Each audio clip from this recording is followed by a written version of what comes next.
Hello students, कैसे हैं आप? उम्मीद करता हूं अच्छे होंगे, बेहतर होंगे, स्वस्थ होंगे और अपनी तैयारी बिंदास तरीके से कर रहे होंगे। जैसे कि हमने कल फर्स्ट क्लास लिया था और फर्स्ट क्लास में मैंने आपके सामने कुछ चर्चा की थी। और चर्चा क्या की थी कि हम दिल्ली पुलिस को कुछ इस तरीके से प्लानिंग कर रहे हैं कि 100 क्वेश्चन में से 100 तक का ही हम मेहनत करके आए और सारे क्वेश्चन हमसे हिट हो जाएं।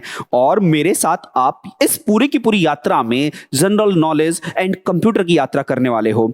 हम हर दिन एक वीडियो आपके लिए अपलोड करेंगे। बस आपका एक काम है, डेली पेन रजिस्टर लेके बैठना है और जितना हम स्टडी करें उसको लिखते रहना, नोट्स बिंदास बनाना है। तो ये फिर मेरा वायदा है, हम सब मिलके इस परीक्षा को हिट कर डालेंगे। बाइलिंगुअल डेटा होगा, ठीक है, और प्रयास करेंगे हर दिन हम कोई ना कोई ऐसा काम करें कि जैसे थ्योरी हो जाए, नेक्स्ट डे उसके एमसीक्यू हो जाए, फिर थ्योरी, फिर एमसीक्यू, जिससे कि हमारी तैयारी में एक धार आ जाए और हम इस परीक्षा को हिट कर डालें। तो चलिए टाइम वेस्ट ना करते हुए आज की क्लास के मेन एजेंडाज पर काम करते हैं। आज की क्लास का जो ऑब्जेक्टिव है, उद्देश्य है, वो क्या है? भारतीय संविधान पर चर्चा करने वाले आज हम।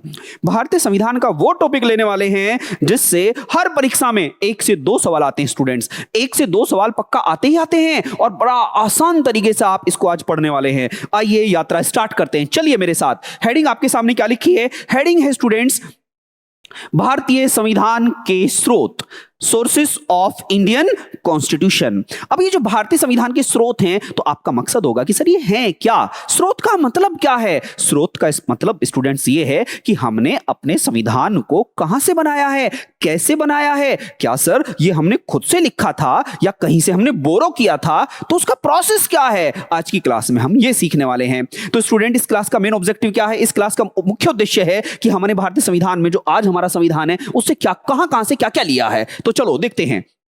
देखो आपके सामने क्या लिखा है। फर्स्ट हेडिंग लिखी है भारत शासन अधिनियम, इंडियन गवर्नमेंट एक्ट 1935, भारत शासन अधिनियम 1935। ये अंग्रेजों का भारत में सबसे बड़ा क्या था? कानून था।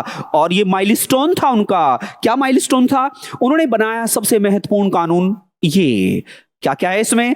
1935 के एक्ट में, अधिनियम में कुल कितने अध्याय थे? भाग, यूनिट, खंड कितने थे स्टूडेंट्स? 14। कितने? 14। और आर्टिकल कितने थे उसमें? 321। कितने स्टूडेंट्स? 321। और शेड्यूल कितनी थी? 10 शेड्यूल थी। और परिशिष्ट, अपेंडिक्स कितने थे? 10 थे स्टूडेंट, 10।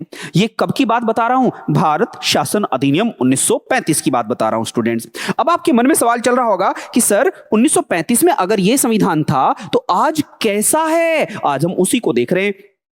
तो कभी कभी स्टूडेंट्स के मन में चलता है कि सर क्या हमने संविधान केवल उधारी लिया है? क्या हमने खुद स्वयं से कुछ काम नहीं किया था? नहीं बच्चे, किया था। क्या किया था? तो सुनो, इस बुक से, जो अंग्रेजों की किताब थी, हमने अपने संविधान में कितना % डेटा कॉपी किया है? 75%। कितना कॉपी किया है? 75%। तो 75% डेटा भारतीय संविधान में कहां से लिया गया है? भारत शासन अधिनियम 1935 से लिया गया है। क्या लिया है? तो आज जब हमारा संविधान 26 डे ऑफ नवंबर 1949 को बनके तैयार हुआ था, तो हमारे संविधान में इस किताब का कितना रोल था? 75% स्टूडेंट। 75 का मतलब 75% हिस्सा हमने इस बुक से लिया था। तो 26 नवंबर 1949 को हमारी किताब में कुल कितने भाग थे? तो हमारी किताब में कुल 22 भाग थे स्टूडेंट्स। और आर्टिकल्स कितने थे? 395। 395 अनुच्छेद थे और अनुसूचियां कितनी थी? 8 अनुसूचियां थी। तो हमने कितना % डेटा कॉपी किया? 75% डेटा हमने यहां से कॉपी किया। अब आपके मन में एक सवाल आ रहा होगा कि सर ये तो बात हमें समझ में आ गई, 75% तो डेटा हमने यहां से कॉपी किया, तो रिमेनिंग 25% कहां से किया? 25% हमने कहां से लिया सर? तो योद्धाओं, कॉम्पिटिटर्स, ये बात आपको याद रखनी होगी। हमने 25% डेटा, 25% डेटा दुनिया के 10 देशों से लिया। कितने देशों से स्टूडेंट्स? 10 कंट्री से। क्या सर केवल 10 ही देशों से ले लिया? क्या हमें कोई बड़ी मेहनत करने की आवश्यकता नहीं थी? क्यों नहीं थी? हमारे संविधान निर्माताओं ने 60 देशों के संविधान को एनालिसिस किया। कितने स्टूडेंट्स? 60 कंट्रीज के संविधानों को एनालिसिस किया और 60 देशों के संविधान को पढ़कर, समझकर, उसमें से अच्छी अच्छी बातों को भारतीय संविधान में जगह दी। और कितने देशों को हमने यहां से? 10 देशों को फाइनल किया। कितने स्टूडेंट्स? 10 कंट्रीज को हमने यहां से फाइनल किया। अब आपके मन में सवाल आ रहा होगा कि सर ये 10 देश कौन से थे? ये 10 देश आपके सामने निमोनिक कोड आपके सामने है। योद्धाओं, कॉम्पिटिटर्स, लाइन लिखिए। आपके सामने लिखा है आबिद नाम का एक कैंडिडेट है। हम आबिद से कुछ कह रहे हैं कि आबिद आज रुक जा, आबिद आज रुक जा। अमेरिका और फ्रांस को भारत का संविधान बनाना है। देखिए आपके सामने लाइन लिखी है, आबिद आज रुक जा, अमेरिका और फ्रांस को भारत का संविधान बनाना है। इस निमोनिक ट्रिक से, इस कोड से, इस ट्रिक से आपको 10 देशों के संविधान जहां से हमने लिया है 10 देश, वो उनके नाम याद हो जाएंगे। जैसे फर्स्ट वर्ड है आ। अब आप कहेंगे सर आ से क्या बना, बी से क्या बना, दा से क्या बना? तो अब इसको आप पेन रजिस्टर लेके बैठिएगा। ये 25% डेटा जो हमने यहां से लिया है, आ का मतलब क्या है? तो अब देखिएगा आ का मतलब क्या है यहां पर? ऑस्ट्रेलिया। क्या है मतलब? ऑस्ट्रेलिया। बी से क्या है? ब्रिटेन। दा से क्या है? दक्षिण अफ्रीका, मीन साउथ अफ्रीका। फिर आ जाता है, आ से क्या आएगा?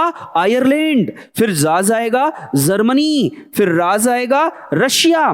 फिर का जाएगा कनाडा।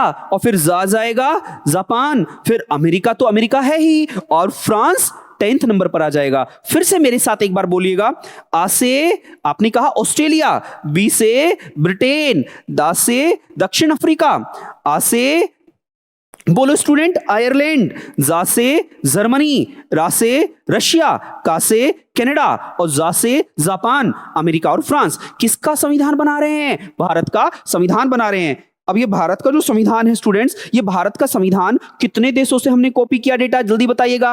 अगर आपसे कोई सवाल पूछ ले कि सर भारतीय संविधान हमने कहां से कॉपी किया है, तो स्टूडेंट्स आपका जवाब होगा कि सर 25% डेटा हमने दुनिया के कितने देशों से? 10 देशों से लिया है। उन 10 देश आपके सामने आ गए हैं। अब क्या क्या लिया है, अब चलते हैं। पेन रजिस्टर लेके बैठेगा स्टूडेंट्स। अगर प्लीज आपको समझ में आ रहा हो तो मेरे मनोबल बढ़ाने के लिए आप लाइक भी कर सकते हैं। तो चलो चलते हैं क्लास में आगे।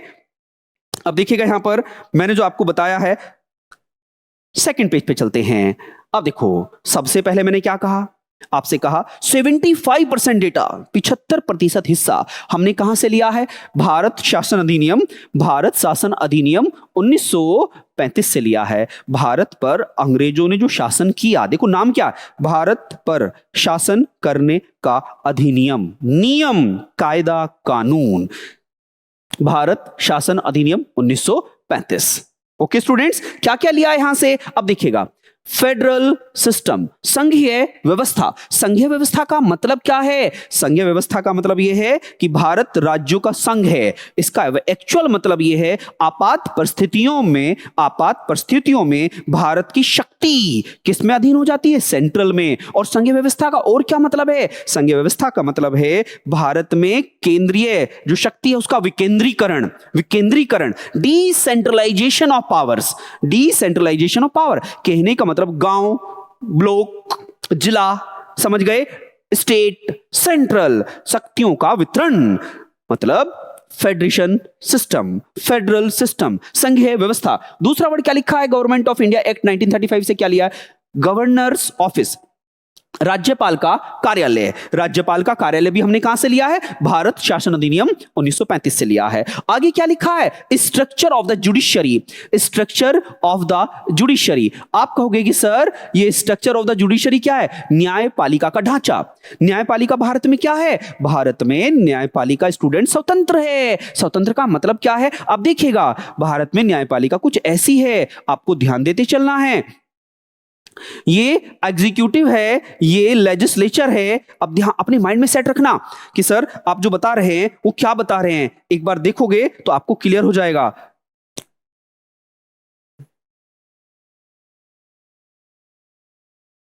देखिएगा, मैंने आपसे क्या कहा कि सर भारत में कुछ ऐसी व्यवस्था है कि यहां पर और यहां पर और यहां पर, ये मैंने 3 वेन डायग्राम बनाए हैं, 3 सर्कल बनाए हैं आपके सामने।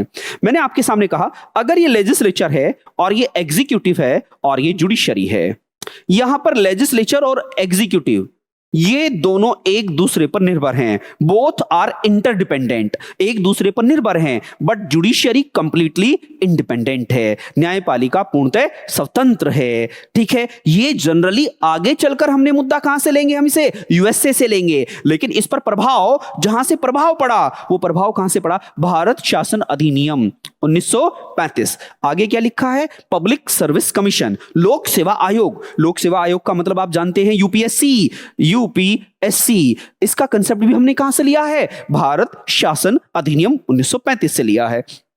आगे क्या लिखा है स्टूडेंट, इमरजेंसी प्रोविजन, आपातकालीन उपबंध। ध्यान देना, इमरजेंसी का कंसेप्ट हमने इंडियन गवर्नमेंट एक्ट 1935 से लिया, बट आपातकाल के दौरान मौलिक अधिकारों का निलंबन, suspension of fundamental right during emergency, हमने जर्मनी से लिया है। कॉम्पिटिटर कहां से लिया है, जर्मनी से लिया है। अब आपके मन में आ गया, ठीक है सर, ये तो बात हमें समझ में आ गई। अब आगे बताइए, आगे क्या लिखा है, 3 list for distribution of powers, शक्तियों का वितरण। शक्तियों का वितरण का मतलब क्या हुआ है, शक्तियों का वितरण का मतलब है कि सर 3 लिस्ट होती हैं शक्तियों की। शक्तियों का मतलब है किस पर कौन कानून बनाएगा, किसके अधिकार में आएगा, क्या केंद्र के अधिकार में आएगा या राज्य के अधिकार में आएगा, इसी को हम शक्तियों का वितरण कहते हैं, डिस्ट्रीब्यूशन ऑफ पावर्स कहते हैं। इसमें आपने वर्ड सुना होगा, union list, state list and concurrent list.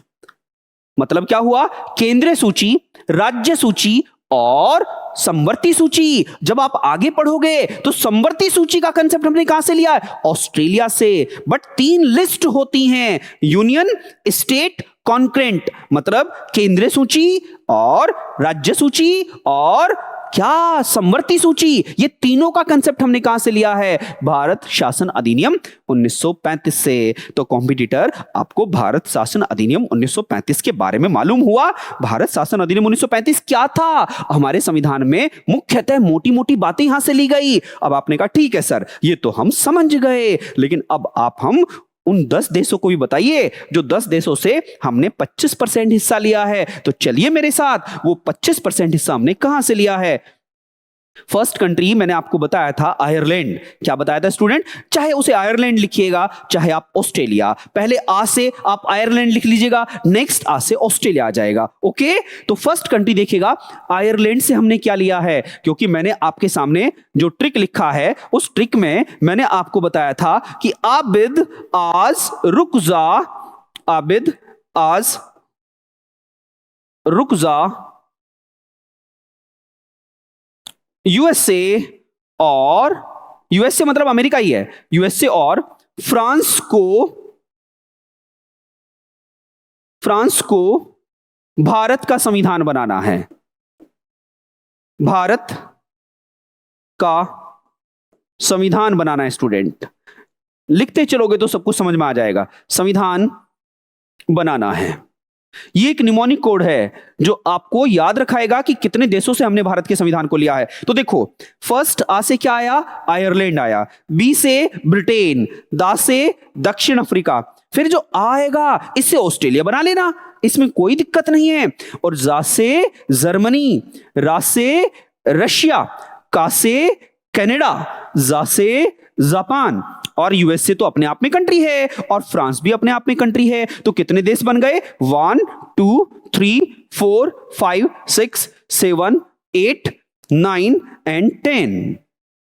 तो इन 10 देशों से हमने भारतीय संविधान में 25% हिस्सा लिया है स्टूडेंट्स। ठीक है, तो उनमें फर्स्ट कंट्री हम क्या पढ़ रहे हैं, आयरलैंड। क्या पढ़ रहे हैं, आयरलैंड। तो आयरलैंड के कॉन्स्टिट्यूशन से हमने क्या क्या लिया है, directive principle of state policy, राज्य के नीति के निर्देशक सिद्धांत, राज्य की नीति के निर्देशक सिद्धांत, directive principle of state policy. हमारे भारतीय संविधान में पार्ट नंबर 4 है, ये हमारे भारतीय संविधान में पार्ट नंबर 4 है कॉम्पिटिटर, और आर्टिकल नंबर 36 से 51 के अंतर्गत आता है directive principle of state policy. देखिए ये है वो, मतलब इसको आप सकारात्मक अधिकार भी कहते हो, पॉजिटिव राइट्स भी बोलते हो, और इसको आप न्यायालय में नहीं ले जा सकते, मींस ये नॉन जुडिशियबल होता है। ये हमारे सकारात्मक अधिकार होते हैं, पॉजिटिव राइट्स होते हैं, इसी को आप डीपीएसपी बोलते हो।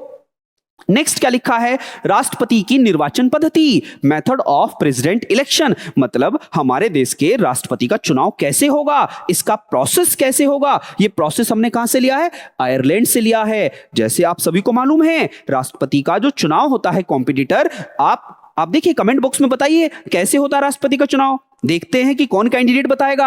आपको ध्यान देना होगा, राष्ट्रपति का जो चुनाव होता है लोकसभा, राज्यसभा और विधानसभाओं के निर्वाचित सदस्यों के द्वारा भारत में राष्ट्रपति का चुनाव होता है। Elected member of Lok Sabha, Rajya Sabha and Vidhan Sabha, ये सब राष्ट्रपति के चुनाव में हिस्सा लेते हैं। ओके, एंड लास्ट कैंडिडेट लिखा है, nomination of the member to the council of state, मतलब राज्यसभा में जो राष्ट्रपति के द्वारा 12 लोग नामित होते हैं, उसका प्रोसेस भी हमने कहां से लिया है, आयरलैंड से लिया है। कहां से कॉम्पिटिटर, आयरलैंड से लिया है। तो बताइए ये आपको क्लियर हुआ?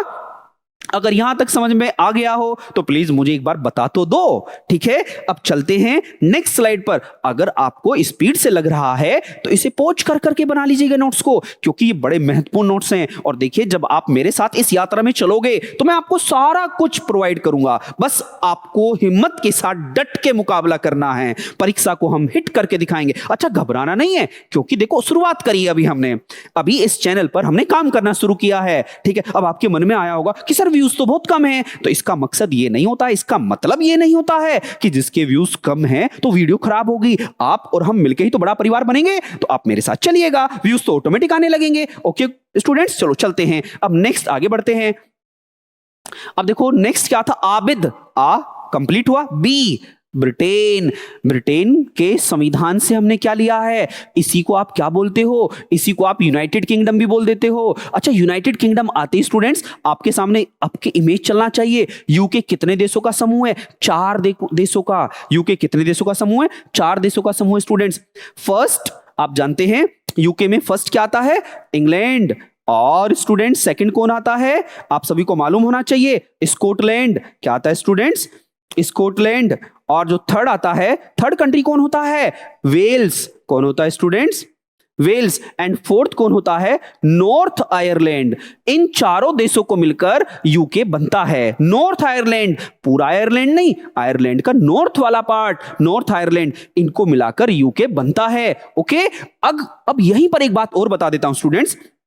अब आपके मन में चला होगा सर बताइए क्या बात बताने वाले हैं।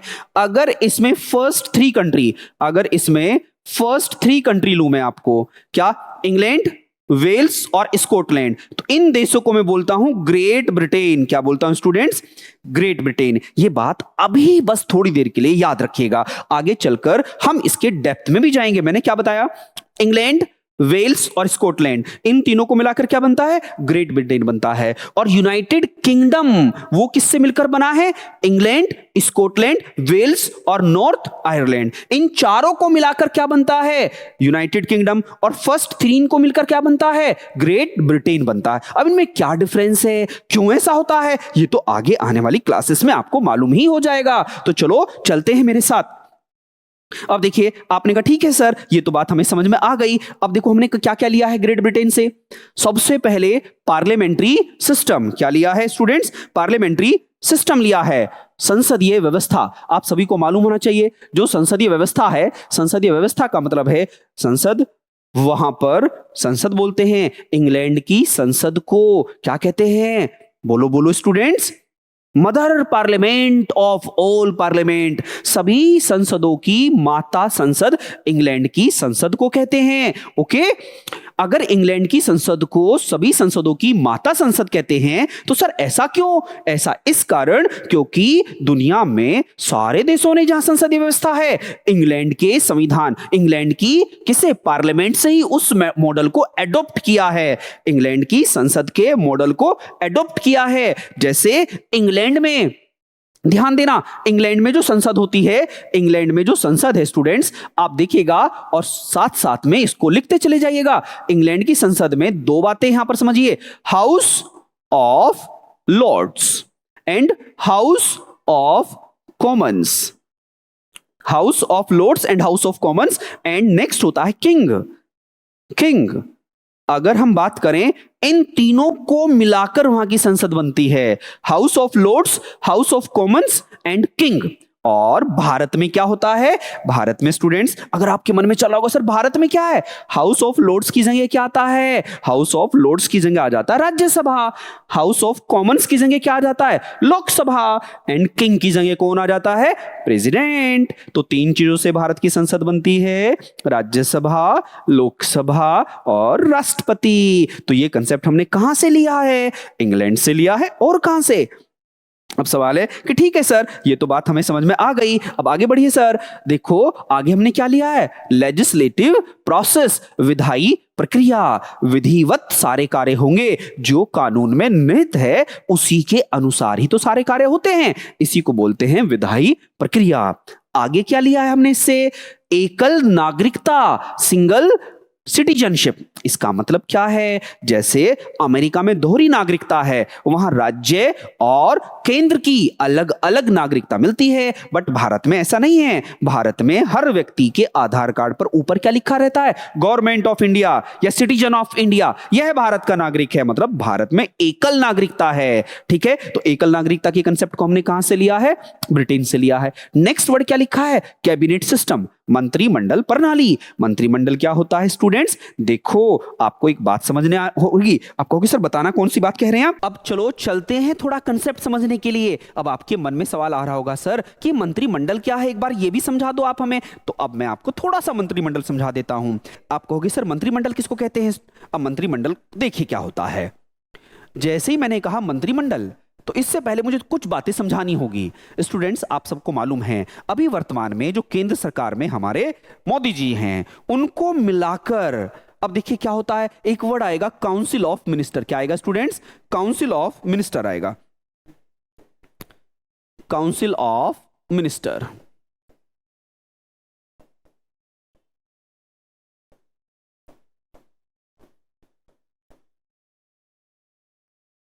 क्या लिखा है? Council of ministers.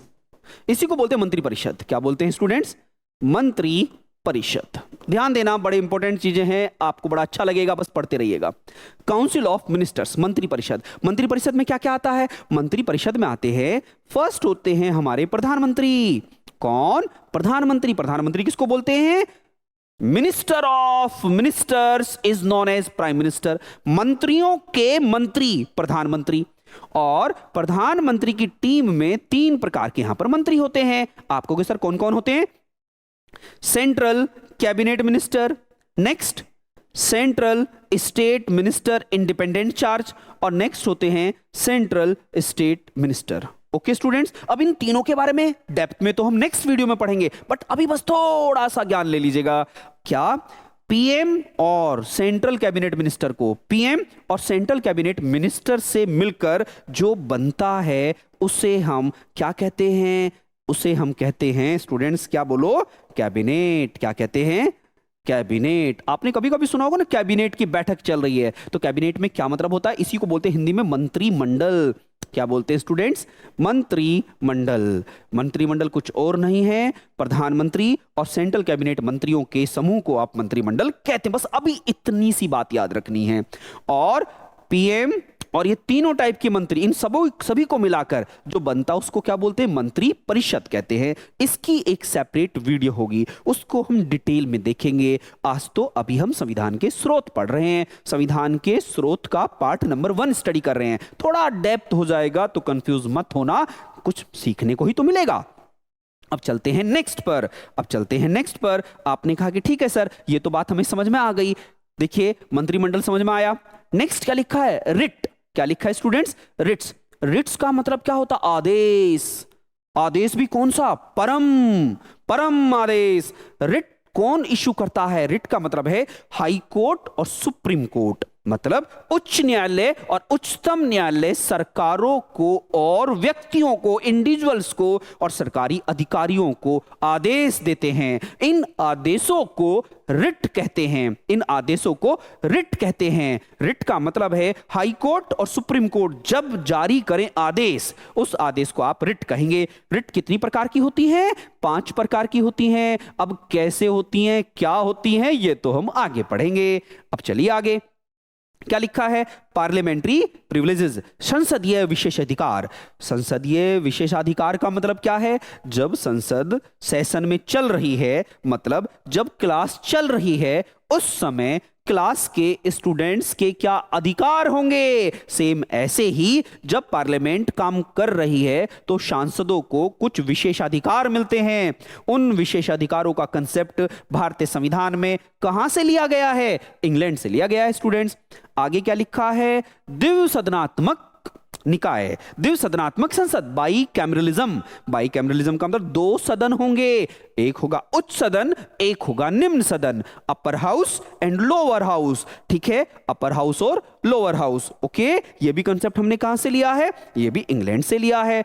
नेक्स्ट क्या लिया है?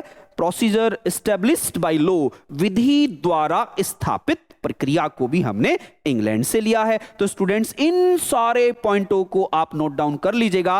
ये इंग्लैंड से हमने भारतीय संविधान में क्या क्या बोरो किया है तो आपके सामने है स्टूडेंट्स।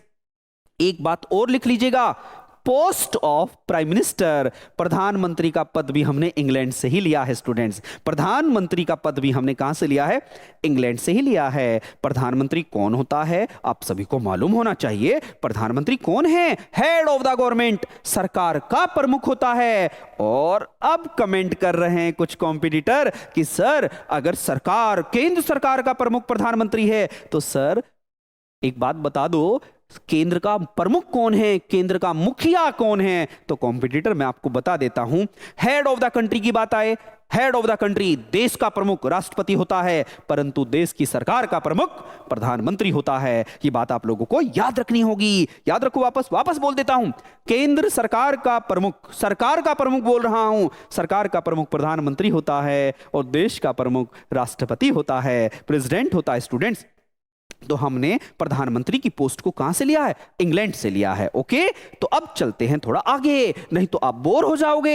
ऐसा तो नहीं हो रहा है ना? देखो, कुछ पढ़ना है तो कुछ संयम रखना होगा, डिटेल में जाना है, सीखना है तो कमेंट करते रहिएगा। मैं कोई भी डाउट हो, कोई भी समस्या हो तो कमेंट करोगे तो मैं उसका जवाब दूंगा। अब चलते हैं आगे। मैंने क्या कहा? South Africa. मैंने लिखा आबिद, आबिद का दा से क्या बनता है? South Africa. साउथ अफ्रीका से हमने क्या लिया है? Procedure of amendment in the constitution, हमारे संविधान में संशोधन करने के तरीके। हम अपनी जो संविधान की किताब है उसमें कैसे अमेंडमेंट करें, क्या प्रोसेस होगा, कितने प्रकार से अमेंडमेंट संभव है और अमेंडमेंट के तरीके क्या होंगे, ये हमने कहां से लिए हैं? साउथ अफ्रीका से लिया है। और आगे और क्या लिया है? Election of the member of the Rajya Sabha, Rajya Sabha के सदस्यों का चुनाव कैसे कराना है, क्योंकि आप लोगों को मालूम होना चाहिए लोकसभा का चुनाव तो डायरेक्ट हम और आप मतलब जनता के द्वारा होता है, परंतु राज्यसभा का चुनाव जनता से डायरेक्ट नहीं होता है, इनडायरेक्ट होता है। राज्यसभा का चुनाव अप्रत्यक्ष तरीके से होता है। अब वो अप्रत्यक्ष तरीका क्या होगा ये तो हम भविष्य में आगे सीखेंगे ही, अभी तो बस इतना याद रखना है, दक्षिण अफ्रीका से हमने इस कंसेप्ट को लिया है। ओके, अब आगे बढ़ते हैं। अब देखो क्या लिखा है? ऑस्ट्रेलिया का संविधान, ऑस्ट्रेलिया के संविधान से क्या लिया है? समवर्ती सूची, कॉन्करेंट लिस्ट। समवर्ती सूची में कौन से सब्जेक्ट होते हैं? जिनमें केंद्र और राज्य, केंद्र और राज्य दोनों के अधिकार सम्मिलित होते हैं। यह सूची हमने कहां से ली है? ऑस्ट्रेलिया से ली है। इस सूची, इस लिस्ट का मतलब क्या होता है? समवर्ती सूची। जैसे अब एक बात बताइए, जनसंख्या नियंत्रण, पॉपुलेशन कंट्रोल, जनसंख्या पर नियंत्रण बनाने का जो पूरा सिस्टम है उसे केंद्र और राज्य दोनों की सहमति से बनाया जाएगा। परंतु अगर केंद्र मतलब संसद इस पर कोई कानून ना बनाए तो राज्य अपने राज्य में कोई कानून बना सकता है विधानमंडल के द्वारा, और वो तब तक लागू होगा जब तक संसद उस पर कानून नहीं बना देती। अगर संसद ने सेम सब्जेक्ट पर कानून बना दिया तो पावर किसकी हो जाएगी? केंद्र की हो जाएगी। अन्यथा विधानमंडल का कानून वो सर्वोच्च होगा। कहां पर? उस राज्य के लिए, उस राज्य के लिए संसद कानून बनाएगी, पूरे भारत में लागू होगा। 28 राज्य और 8 केंद्र शासित प्रदेशों पर अगर किसी राज्य की विधानमंडल कानून बनाएगी तो केवल उस राज्य पे ही वो लागू होगा। ओके स्टूडेंट्स, अब चलते हैं आगे। क्या लिया है? Freedom of trade, commerce and intercourse, व्यापार, वाणिज्य और समागम की स्वतंत्रता। मतलब मैं भारत का नागरिक भारत के समस्त क्षेत्र में बिजनेस एक्टिविटी कर सकता हूं, व्यापार कर सकता हूं, ठेला लगा सकता हूं, कुछ भी कर सकता हूं, यह मेरा अधिकार है। ऐसा हमने कहां से लिया है? ऑस्ट्रेलिया के संविधान से लिया है।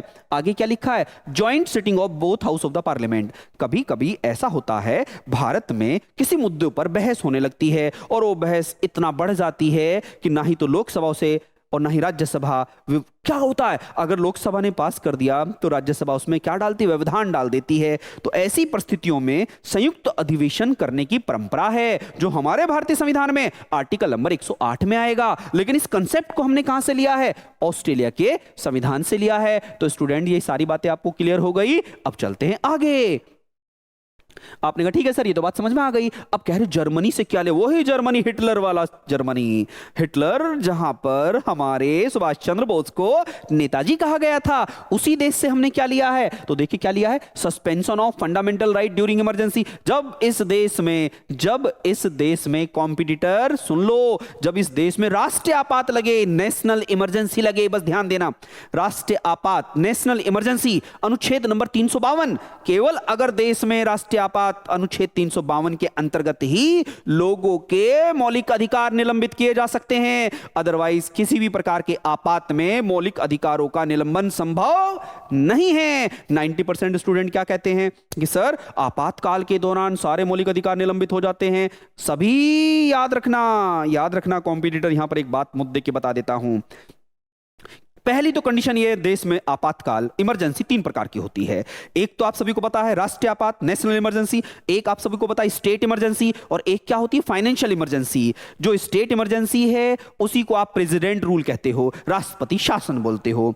तो पहले तो आपको याद रखना है नेशनल इमरजेंसी केवल और केवल राष्ट्रीय आपात के केस में ही मौलिक अधिकारों को निलंबित किया जा सकता है, उसमें भी अनुच्छेद 20 व अनुच्छेद 21 को छोड़कर। ओके, ना ही तो राष्ट्रपति शासन के दौरान और ना ही फाइनेंशियल इमरजेंसी, वित्तीय आपात के दौरान मौलिक अधिकारों को निलंबित नहीं किया जा सकता। इसे लिख लो, नोट कर लो। अब चलते हैं आगे। USSR, union Soviet socialist Republic, Soviet संघ रूस, क्योंकि सोवियत संघ रूस एक बड़ा महादेश, बड़ा देश था। अब आप कहोगे कि सर 1991 तक, 1991 तक, 1991 तक ये बड़ा देश हुआ करता था और 1991 में इसके 15 टुकड़े हो गए और वो 15 टुकड़े होकर एक बड़े टुकड़े का नाम रशिया है। इससे पहले इसका नाम क्या हुआ करता था? USSR, union Soviet socialist Republic. तो इस देश से हमने क्या लिया है स्टूडेंट्स? फंडामेंटल ड्यूटी लिया है, मौलिक कर्तव्य लिया। अब कर्तव्य क्या है आगे पढ़ेंगे। अब आगे क्या लिखा है? प्रस्तावना में देखो, प्रस्तावना में हमारे संविधान की प्रस्तावना में क्या क्या शब्द लिया है आपको याद रखना है? Social, economic and political justice. ठीक है, प्रस्तावना में सामाजिक, आर्थिक एवं राजनीतिक न्याय का आदर्श लिया, ध्यान देना, आदर्श लिया है यहां से इन तीनों प्रकार के न्याय का। अब आगे बढ़ते हैं, नेक्स्ट में क्या लिखा है? नेक्स्ट पहुंच जाते हैं कनाडा के संविधान से। कनाडा के संविधान से हमने क्या क्या लिया है? Federal system with powerful centre, मतलब भारत एक संघीय देश है, इसका मतलब यहां शक्तियों का वितरण सबको दिया गया है, लेकिन विपरीत परिस्थितियों में सारी शक्ति केंद्र में निहित हो जाएगी। अगर देश में विपरीत परिस्थिति आ जाएं तो राज्य सरकारों को बर्खास्त किया जा सकता है। ऐसा हमने किस देश के संविधान से लिया है? कनाडा के संविधान से लिया है। ओके स्टूडेंट्स, नेक्स्ट क्या लिखा है? Wasting of residuary power in the centre. चलो मैं आपको एक बात बता देता हूं। अब आप सभी कॉम्पिटिटर हैं, सभी ने स्टडी किया है, तो इसका मतलब बताओ आप सभी। Wasting of residuary power in the centre, विशिष्ट शक्तियों का केंद्र में निहित होना। बताओ इसका मीनिंग क्या है? जल्दी जल्दी जल्दी स्क्रीन पर होल्ड करके जवाब दीजिएगा और फिर आगे जवाब सुन लीजिएगा। तो चलते हैं। देखो मैंने आपको बताया था 3 प्रकार की लिस्ट होती है, यूनियन लिस्ट, स्टेट लिस्ट और कॉन्करेंट लिस्ट। संघ सूची, राज्य सूची और समवर्ती सूची। जो विषय इन तीनों लिस्ट में ना आए हों, मतलब इन तीनों लिस्टों में जो निहित नहीं हुआ हो और जो अलग कोई विषय नया आ जाए, तो नया विषय कहां पर माना जाएगा? केंद्र के अधीन माना जाएगा, जो कहीं नहीं वो केंद्र में माना जाएगा, उसी को बोलते हैं अविशिष्ट शक्तियों का केंद्र में निहित होना। ओके स्टूडेंट्स, नेक्स्ट क्या लिखा है, appointment of state governor by the centre, राज्यों के राज्यपाल की नियुक्ति केंद्र सरकार के द्वारा होना, यही तो है appointment of the states governor by the centre, केंद्र द्वारा राज्य के राज्यपालों की नियुक्ति। ओके स्टूडेंट्स, नेक्स्ट क्या लिखा है, advisory jurisdiction of the supreme court, उच्चतम न्यायालय का परामर्शी न्याय निर्णय करना, क्योंकि आप जानते हो सर्वोच्च न्यायालय का जुरिस्डिक्शन पूरा भारत देश है, इसका न्यायिक क्षेत्र पूरा भारत देश है। जैसे हाई कोर्ट है, हाई कोर्ट का जो अपना क्षेत्राधिकार है वो अपना राज्य है, ओके, जबकि सुप्रीम कोर्ट भारत की सर्वोच्च संस्था है, सर्वोच्च न्यायपालिका की संस्था है, न्यायपालिका का वो हेड है, इसका मतलब उसका जुरिस्डिक्शन संपूर्ण भारत है। ओके स्टूडेंट्स, अब आगे बढ़ते हैं। आगे देखिएगा जापान के संविधान में क्या लिखा है, रूल ऑफ लॉ, क्या है, रूल ऑफ लॉ, कानून का या विधि का शासन, विधि का शासन, विधिवत शासन, जो विधि में लिखा है वह शासन हमने कहां से लिया है, जापान से लिया है स्टूडेंट्स। ओके, अब चलते हैं आगे, नेक्स्ट जो हमारा कंटेंट आएगा, अब देखिएगा, जो सबसे ताकतवर मुल्क है यूएसए, पावरफुल कंट्री है यूएसए, इससे हमने सारी बातें वो ली हैं जो शक्तिशाली हैं, शक्तिशाली हैं, जो देश को कंट्रोल करे, जो देश को नियंत्रित करे, वो सारे मुद्दे हमने अमेरिका से लिए हैं। ओके स्टूडेंट्स, देखो क्या क्या लिया है, पहला वर्ड देखिएगा, लोगों के अधिकार, मौलिक अधिकार, फंडामेंटल राइट्स।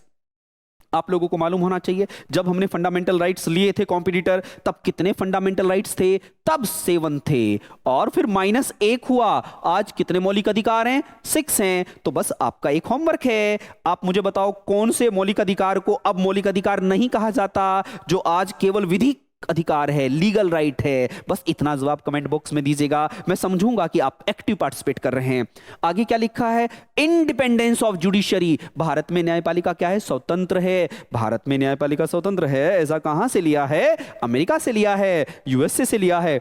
आगे क्या लिखा है, the principle of judicial review, न्यायिक पुनरीक्षण या पुनरावलोकन का अधिकार। इसका मतलब क्या है, अगर देश की लेजिस्लेचर मतलब संसद कोई ऐसा कानून बना दे जो संविधान के विरुद्ध हो जाए, तो उसकी समीक्षा करने का अधिकार किसका है, कॉम्पिटिटर, सुप्रीम कोर्ट का है। ये कहां से लिया है हमने, अमेरिका से लिया है। ओके, नेक्स्ट क्या लिखा, the post of the vice president, उपराष्ट्रपति का पद भी हमने कहां से लिया है, अमेरिका से लिया है। नेक्स्ट क्या लिखा है, removal of the supreme court जज एंड हाई कोर्ट जज, देखो सर्वोच्च न्यायालय मतलब सुप्रीम कोर्ट और हाई कोर्ट के जजों को हटाने की प्रक्रिया, रिमूवल प्रोसीजर बोला जा रहा है उसको, सर्वोच्च न्यायालय और उच्च न्यायालय के जजों को हटाने की प्रक्रिया को भी हमने कहां से लिया है, यूएसए से लिया है। तो कॉम्पिटिटर, इन्हें हटाने के लिए हम किस शब्द का प्रयोग करते हैं, इंपीचमेंट। क्या कहते हैं, इंपीचमेंट। बट याद रखना, इंपीचमेंट शब्द केवल और केवल राष्ट्रपति के लिए लागू होगा, इंपीचमेंट शब्द केवल राष्ट्रपति के लिए लागू होगा। जैसे आपने सुना, राष्ट्रपति को हटाने के लिए जबरदस्ती अगर हम हटा रहे हैं, अगर राष्ट्रपति ने कोई ऐसा कार्य कर दिया है जो संविधान के विरुद्ध हो, तो उन्हें हटाने के लिए, जबरदस्ती हटाने के लिए इंपीचमेंट शब्द का प्रयोग होता है। तो अब कॉम्पिटिटर मुझे यह भी बता दो, राष्ट्रपति पर जो आपात क्या लगता है, महाभियोग, कौन से आर्टिकल के तहत लगता है, कमेंट बॉक्स में लिखिएगा और फिर मुझे बताइएगा।